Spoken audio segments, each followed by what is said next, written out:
In 1848, President Abraham Lincoln visited the Niagara Falls, and he was so impressed by the beauty of this natural wonder that he wrote down some notes, including the following. When Columbus first sought this continent, when Christ suffered on the cross, when Moses led Israel through the Red Sea, nay, even when Adam first came from the hand of his Maker, then as now, Niagara was roaring here. The eyes of that species of extinct giants, whose bones fill the mounds of America, have gazed on Niagara as ours do now. During the 19th century, there were many accounts of unnaturally large skeletal remains discovered in the ancient burial mounds scattered across North America. Today, not a single news media has ever mentioned a thing about ancient giants or past discoveries. If a giant skeleton is discovered somewhere, it would most certainly be classified and hidden from the public. It wasn't like that in the 19th and early 20th century, though. Almost every year, there were at least a few newspaper headlines stating the discovery of ancient giant skeletons. It seemed to be quite normal to find bones of giants in America when the first settlers dug ancient mounds to prepare for roads, farms, and buildings. The New York Times, in particular, wrote many newspaper articles about the discoveries of giants. Let's read through some of them, starting with this one titled, "The Bones of a Giant Found," which was published on May 25, 1882, and reads, "A skull of heroic size and singular formation has been discovered among the relics of the mound builders in the Red River Valley. The mound was 60 feet in diameter and 12 feet high. Near the center were found the bones of about a dozen men and women, mixed with the bones of various animals. The skull in question was the only perfect one, and near it were found some abnormally large body bones. The man who bore it was evidently a giant. A thorough investigation of the mound and its contents will be made by the Historical Society." Another newspaper from May 5, 1885 reads this, "Last week, a small mound near Homer was opened by some schoolboys who found a skeleton. Today, a further search was made, and several feet below the surface of the earth in a large vault with a stone floor and bark covering were found 4 huge skeletons, 3 being each over 7 feet in length, and the other 8. This article from the San Antonio Express is telling about a giant skull that is twice the size of a normal human, and there is also a picture. The article reads, "Beach giant skull unearthed by WPA workers near Victoria, believed to be largest ever found in the world. Normal head also found." That Texas had a giant in the beach in the long ago appears probable from the large skull recently unearthed on a mound in Victoria County, believed to be the largest human skull ever found in the United States and probably in the world. Twice the size of the skull of a normal man, the fragments were dug up by W. Duffin, an archaeologist who is excavating the mound in Victoria County under a WPA project sponsored by the University of Texas. In the same mound and at the same level, a normal-sized skull was found. The pieces taken from the mound were reconstructed in the WPA laboratory under the supervision of physical anthropologists. A study is being made to determine whether the huge skull was that of a man belonging to a tribe of extraordinary large men, or whether the skull was that of an abnormal member of a tribe, a case of gigantism. Several large human bones have been unearthed at this site. Another article from the New York Times, written in 1897, reads, "One of the 3 recently discovered mounds in this town has been opened. In it was found the skeleton of a man of gigantic size. The bones measured from head to foot over 9 feet and were in a fair state of preservation. The skull was as large as a half-bushel measure. Some finely tempered rods of copper and other relics were lying near the bones. The mound from which these relics were taken is 10 feet high and 30 feet long, and varies from 6 to 8 feet in width. The 2 mounds of lesser size will be excavated soon. This article from the St. Paul Globe, written in 1904, states, "Bones of a human skeleton 11 feet high are dug up in Nevada. Workmen engaged in digging gravel here today uncovered at a depth of about 12 feet a lot of bones, part of the skeleton of a gigantic human being. Dr. Samuels examined them and pronounced them to be the bones of a man who must have been nearly 11 feet in height." Apparently, these discoveries were something completely normal back in the day, and they weren't hidden from the public as they are today. The discoveries of giant skeletons weren't limited just to North America. This article talks of a giant's skeletons found in a cave in Mexico.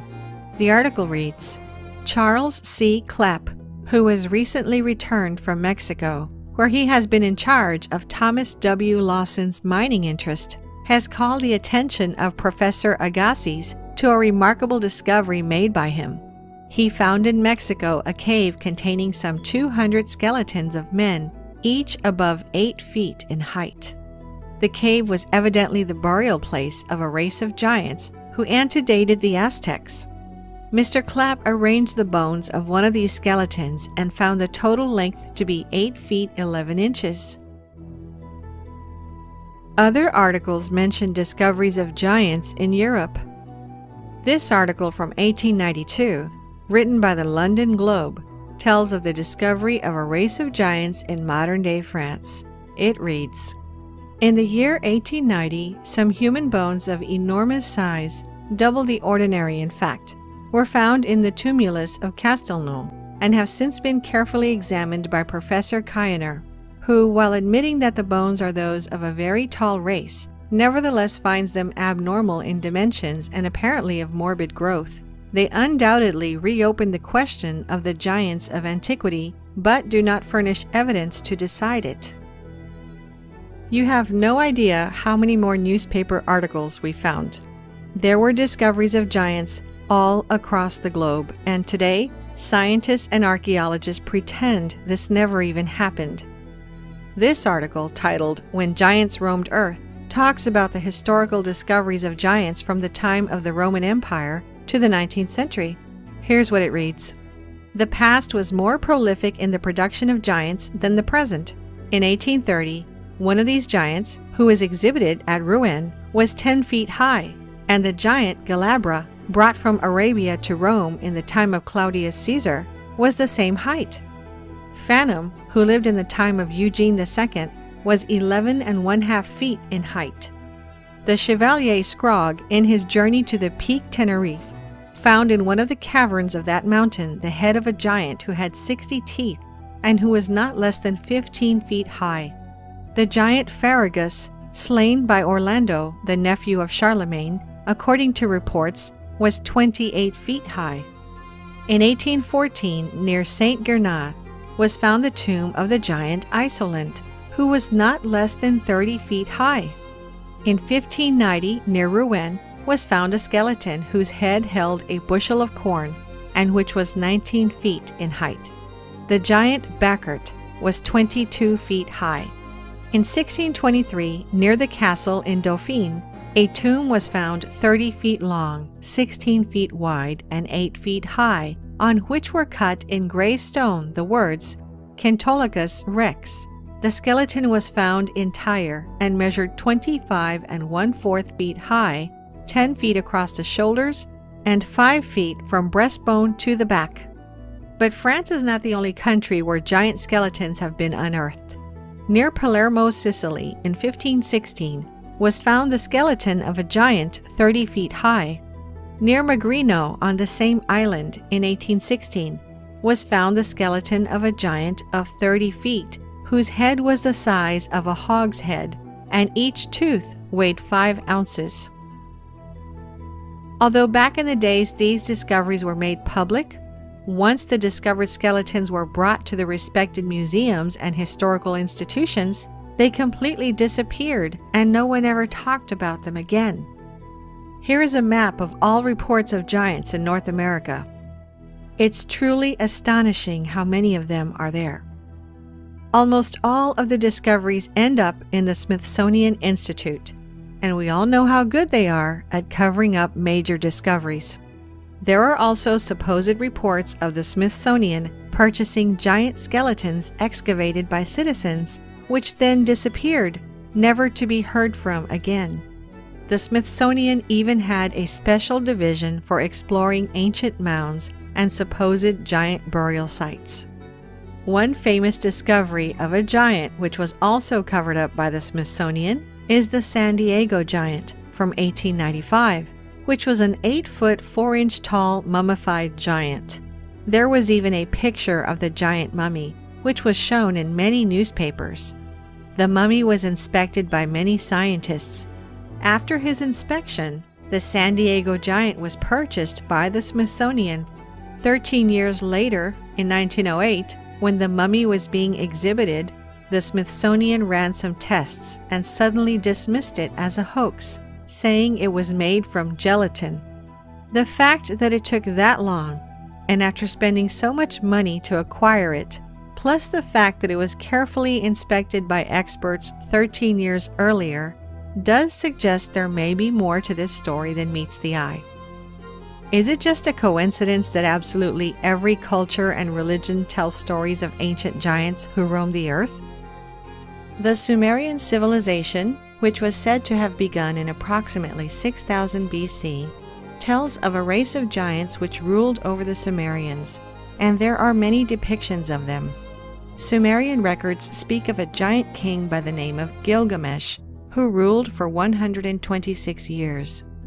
He is generally seen by scholars as an actual historical figure, since inscriptions have been found which confirm the existence of other figures associated with him. In ancient Egypt, there are hundreds of depictions of giants, and the Egyptian records describe the old pharaoh dynasties to be a race of tall giants, and hundreds of giant sarcophaguses were also found. But the mummies there had been long looted.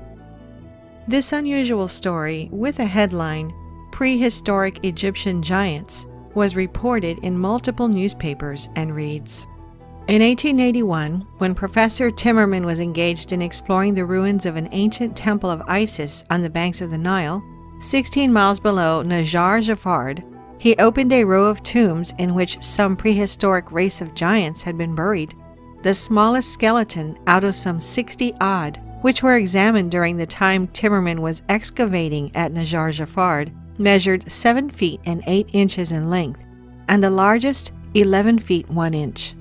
Memorial tablets were discovered in great numbers, but there was no record that even hinted that they were in the memory of men of extraordinary size. It is believed that the tombs date back to the year 1043 BC.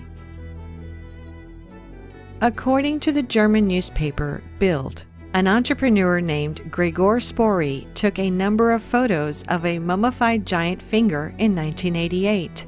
The owner of the finger was a retired grave robber who found the finger in an undisclosed tomb. The finger is nearly 14 inches long, and if it is genuine, it belonged to someone estimated to have been between 15 and 16 feet tall. The owner of the finger had a certificate to say that the finger was authentic, together with an X-ray image. Later, when Spory returned to Egypt to purchase the finger, the owner had disappeared, leaving us only with the photographs of this discovery. The book of Genesis, which is the first book of the Hebrew Bible and the Old Testament, tells us the story of an ancient giant race called the Nephilim. Apparently, the Watchers, who were fallen angels, interbred with the women on earth, and as a result, the Nephilim giants were born. We know that these ancient manuscripts describe the Great Deluge, a massive flood which, according to scientific data, really happened. If the biblical flood was real, could the Nephilim giants also be real? The stories about giants don't end there. Every Native American tribe tells of the times when giants used to rule North America, and there were brutal wars between the giants and the Native Americans. The tribes had to unite together against a group of red-haired cannibalistic giants. and fought them to extinction. The existence of giants could certainly explain some of the massive megalithic structures around the world, like the Stone of the South at Baalbek, Lebanon, which weighs at a staggering 1,242 tons. On Mount Shoria in southern Siberia, researchers have found an absolutely massive wall of granite stones. Some of these gigantic granite stones are estimated to weigh more than 3,000 tons, more than double the weight of those in Lebanon. It's interesting to note that the original name for Stonehenge was the Giant's Dance, or the Giant's Ring. Stonehenge is a later Saxon name that translates to the Hanging Stones.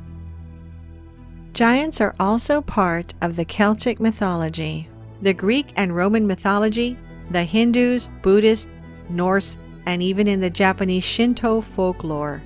There are many historical accounts of giants as well. Flavius Josephus, a first-century Jewish scholar and historian, wrote this: "For which reason they removed their camp to Hebron, and when they had taken it, they slew all the inhabitants.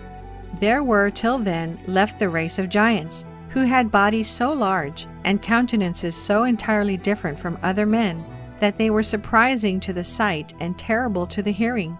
The bones of these men are still shown to this very day, unlike to any credible relations of other men." During the 1500s, when the Spanish navigators were exploring the coast of the Americas, sightings of live giants were also sighted. 3 captains of Spanish ships reported these taller-than-average native people on their expeditions to America, as well as Sir Francis Drake, Captain John Smith, and several other notable eyewitnesses. This is what Captain John Smith wrote about them. "The Sasquasahanogs are a giant-like people. They measured the calf of the largest man's leg and found it 3/4 of a yard about, and all the rest of his limbs were in proportion." In 1519, Spanish explorer Alonso Alvarez de Pineda was mapping the coastline of the Gulf Coast, marking the various rivers, bays, landmarks, and potential ports. Not far from where the river empties into the Gulf of Mexico, he found a large town and near it some 40 native villages. He described seeing many giants living in this village, and curiously, a race of tiny pygmies was also living there. Pineda described the tribes that settled near the Mississippi River as a race of giants from 10 to 11 palms in height and a race of pygmies only 5 or 6 palms high. Perhaps the most intriguing and widely known tale of real giants in the age of exploration began with an account concerning none other than the great Portuguese explorer Ferdinand Magellan. Between the years of 1519 and 1522, Magellan embarked on his most famous voyage, a bold expedition to search for a good route to the Maluku Islands of the East Indies that would eventually result in the first successful circumnavigation of the globe. Magellan was given command of 5 vessels, and one leg of their voyage took them out across the vast ocean, all the way to the faraway land of Patagonia, at the southern end of South America. It was there that the expedition would come across a rather baffling sight indeed. Here's an excerpt from the diary of Magellan's official chronicler. "Leaving that place, we finally reached 49½ degrees toward the Antarctic Pole. As it was winter, the ships entered a safe port to winter. We passed 2 months in that place without seeing anyone. One day, we suddenly saw a naked man of giant stature on the shore of the port, dancing, singing, and throwing dust on his head.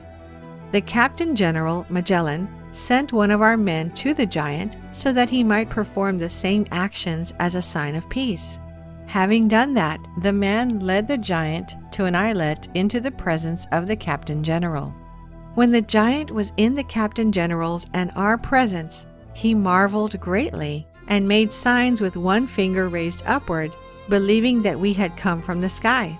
He was so tall that we reached only to his waist, and he was well proportioned." It is significant to note that the above narrative is taken from the journal of the official chronicler of Magellan's voyage of discovery. That is the one person above all others who is tasked with recording and keeping the most accurate records of events and activities, whether exotic or mundane. This person is not only responsible to the commander of the voyage, but also to king and country for his eyewitness accounts as a complete, precise, and accurate testimony of events that occurred during the voyage. Based on his position and responsibilities alone, his first-hand eyewitness testimony of encounters with giants must be taken as factual information by an unimpeachable witness. To do otherwise is to trivialize the importance of the chronicler's fundamental accountability. Years later, in 1539, there was also the account of Hernando de Soto, another explorer, who came face to face with numerous giants during his adventures through the southeast portion of what is now the United States. De Soto had set out from Tampa Bay, Florida, with a contingent of hundreds of men, and during their trek, they allegedly frequently came across tribes of natives ruled by giants. One of these was a Chief Tuscaloosa, who was encountered in western Alabama and said to be a hulking giant of a man who towered over all others. There are also the reports from the Spanish conquistador and explorer Hernando de Alarcón, who was trying to find a river that could be used to move supplies to Spanish troops along the coasts of California and Mexico. Alarcón would eventually make his way up the Colorado River all the way up to the Grand Canyon, and during this journey, he and his men purportedly came across a tribe of around 200 giant warriors standing up to 10 feet tall. The giants were supposedly very aggressive, but Alarcón appeased them with gifts and other signs of peace. The conquistador Francisco Coronado also told of having come across whole tribes of giants during his quest throughout the Southwest in search of the legendary El Dorado. In some cases, there was physical evidence of these giants found, as was supposedly the case with the conquistador Bernal Diaz del Castillo, who served under Hernán Cortés during the Spanish conquest of Mexico. Within the pages of his detailed record of the conquest and subsequent collapse of the Aztec Empire, there is an odd account of a race of giants that were claimed by the Tlaxcatec Indians to have once inhabited the area. The chief of the tribe then provided the remains of these mysterious giants as evidence, of which Castillo would write, "They said their ancestors had told them that very tall men and women with huge bones had once dwelt among them. But because they were very bad people with wicked customs, they had fought against them and killed them, and those of them who remained had died off. And to show us how big these giants had been, they brought us the leg bone of one, which was very thick, and the height of an ordinary-sized man. And that was a leg bone from the hip to the knee. I measured myself against it, and it was as tall as I am, though I am of a reasonable height. They brought over pieces of bone of the same kind, but they were all rotten and eaten away by the soil. We were all astonished by the sight of these bones and felt certain there must have been giants in that land." There were so many reports of real giants being encountered throughout North and South America in the age of exploration, and such accounts have faded into history to be mostly forgotten. There are some things, however, that cannot be forgotten, as they are literally written in stone. That's the case of the giant footprint of South Africa. This is the most spectacular footprint in rock found anywhere on Earth to date. There are many others, however, like the giant footprint of Pingan, but none are as fully formed and obvious as the one in South Africa. Discovered in 1931 by a farmer called Stoffel Ketzi while hunting, it has remained one of the most controversial sites in archaeology and geological research. The footprint is about 4 feet, or 1.3 meters in length, which suggests that the creature who left it would have been 24 to 27 feet, or 7 to 8 meters in height. The footprint is known to locals as the footprint of God, or Goliath's footprint, and stories of ancient giants are told all throughout the region. Skeptics reject the giant footprint, claiming it was formed by natural erosion. However, Professor Peter Wagener from the University of Port Elizabeth in South Africa said that there is a higher probability of little green men arriving from space and licking it out with their tongues than being created by natural erosion. Judging by all the discoveries listed, together with all the historical accounts we mentioned, giants really existed. But could it be possible that somewhere in some remote place, a species of these enigmatic beings is still alive, hiding from humanity? We can't end this video without mentioning the most famous giant encounter, which didn't happen in ancient times, but in 2002. This occurrence, which is still classified by the US government, was disclosed in the popular radio show Coast to Coast after witnesses of the event came through and anonymously told their stories. The events allegedly happened in 2002 in the deserts of Afghanistan, where a U.S. Army squad went missing. We would come back to the base and we started hearing this rumor about a unit that killed what they started calling this really tall person. At first I didn't think anything of it, and then come to find out that the person that they killed actually was 3 times the size of a man, had extra digits on their hand and digits on their feet, and had red hair, and a special unit had come in and wanted this target. You were in Afghanistan in 2002, and you were called into a very remote section of Afghanistan because a patrol had basically gone missing. Exactly. Okay. Exactly. Well, just around nothing. For miles. Right. So it's very remote. Yeah, very remote. So we flew in. About 4 kilometers. We're hiking to the same area where they were supposed to make one of their checkpoints, one of their rally points. And before we'd left, there was all kinds of what happened with the ambush, but that was even odd because at the point of the ambush, you would call for maybe close air support, something, okay? There was no calls made, just off the grid. So we're coming down a mountainside, and it was a nice path, a goat path. As we bent around this corner, you could see this opening of the cave. There's a cave as we're coming around. And then I see there's a lot of rocks, which is another oddity, and then bone matter. I'm not close enough to identify what kind of bones, but I did see something I knew was a piece of our communications equipment.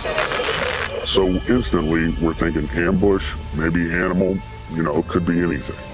And there was enough room in front of this cave, but it had a sheer drop-off. But there was enough room that we actually got into a decent dispersal in case of ambush. You see something coming out of the cave, and it's moving with a speed and agility that catches you off guard.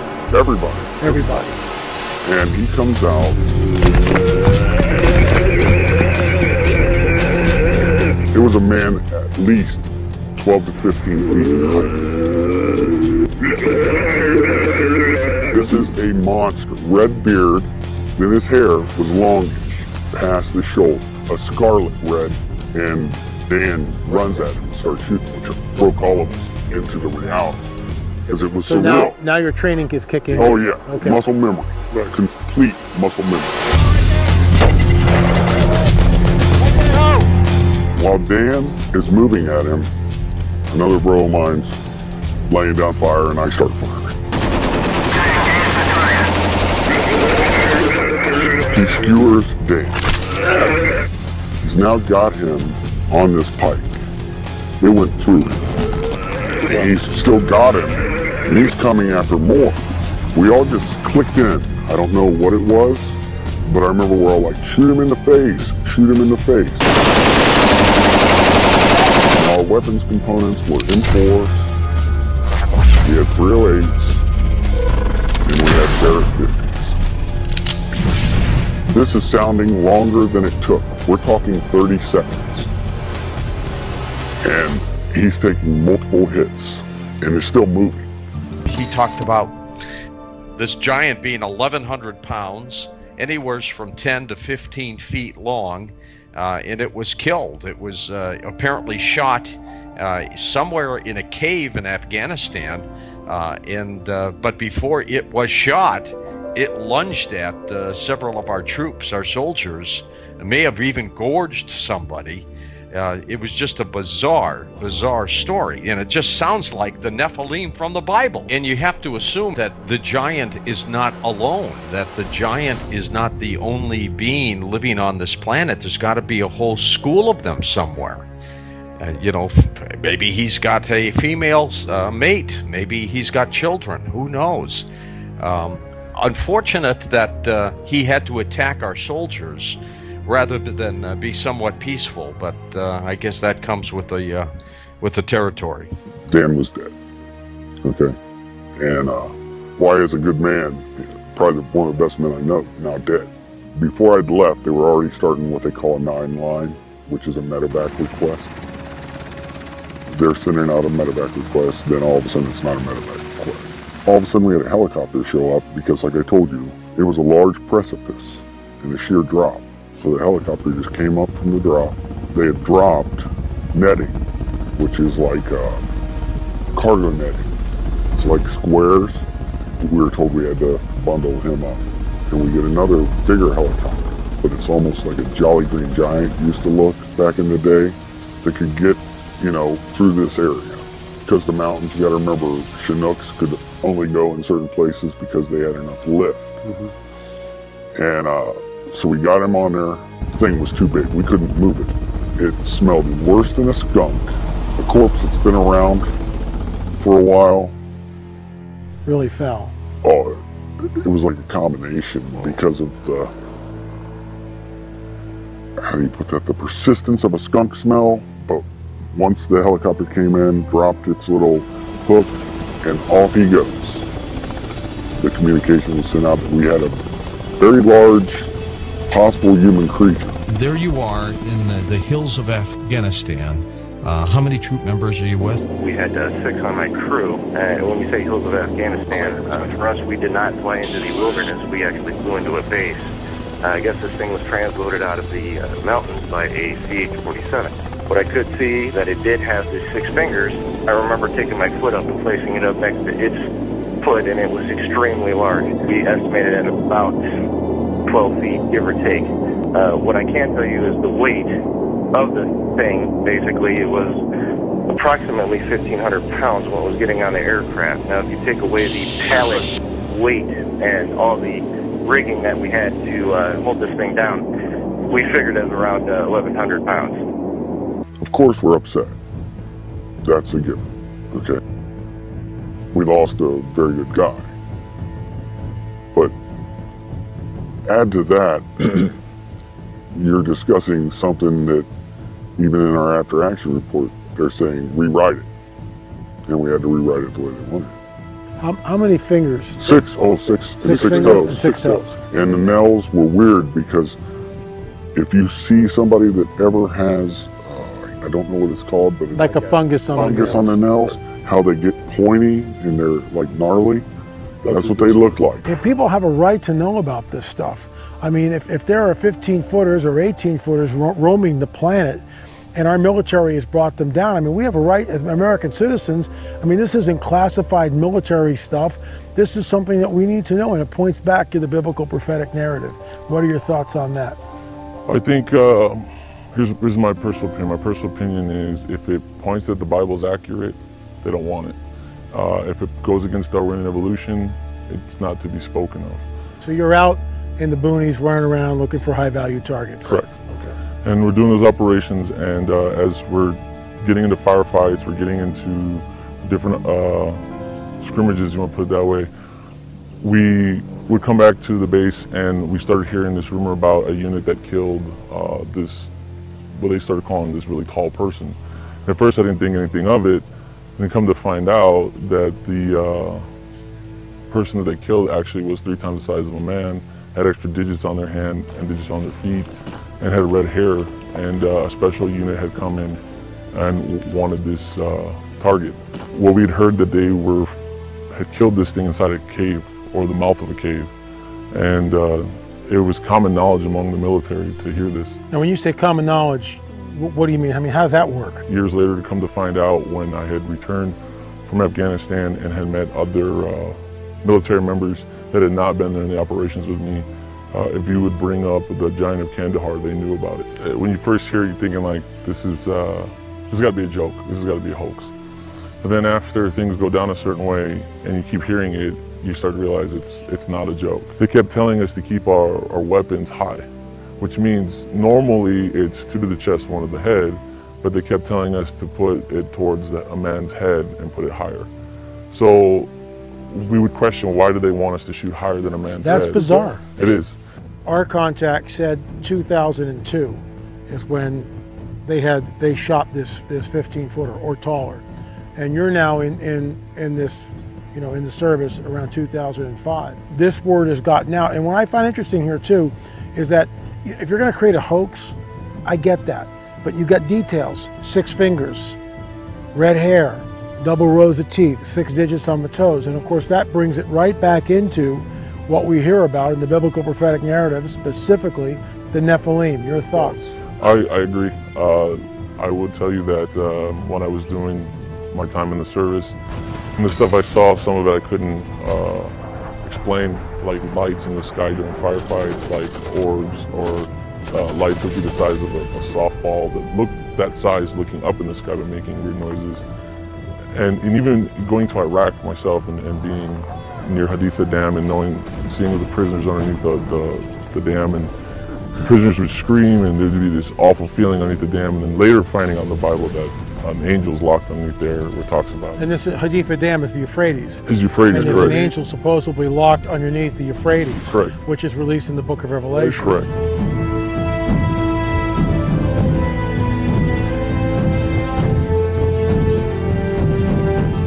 That's bizarre. So you're actually at this site, and soldiers are being locked, imprisoned underneath the Haditha Dam. Correct. And they're freaking out. They were freaking out. They said they could feel it. In fact, the people who would guard them they would draw straws to see who would actually take them. No one wanted to go down. Nobody wants to go down. Going back to Afghanistan, we would hear these things. We would hear the locals talk about rumors of these giants. What would the locals say? How would they talk about it? They say that they lived in the caves and they would eat people, and they were cannibals. They were cannibals. If there was a living giant hiding for so many years in the caves of Afghanistan without being discovered, we must assume that this giant must not be the only one living on this planet. Surely there must be others somewhere out there. This mysterious creature was caught on camera in the desert of Portugal a few years ago. Could it be another giant hiding from mankind? Thinking about all the classified discoveries out there, we should be lucky to know that dinosaurs existed. If that was kept a secret, who would actually believe that creatures over 175 feet in height used to exist? And if we know for a fact that giant reptiles, giant birds, giant fish, and giant plants used to exist on Earth, is it so hard to believe that giant humanoids also existed and perhaps still do? We'll leave the answer to you and end this video with this amazing quote from Mark Twain stating, "Truth is stranger than fiction, but it is because fiction is obliged to stick to possibilities. Truth isn't."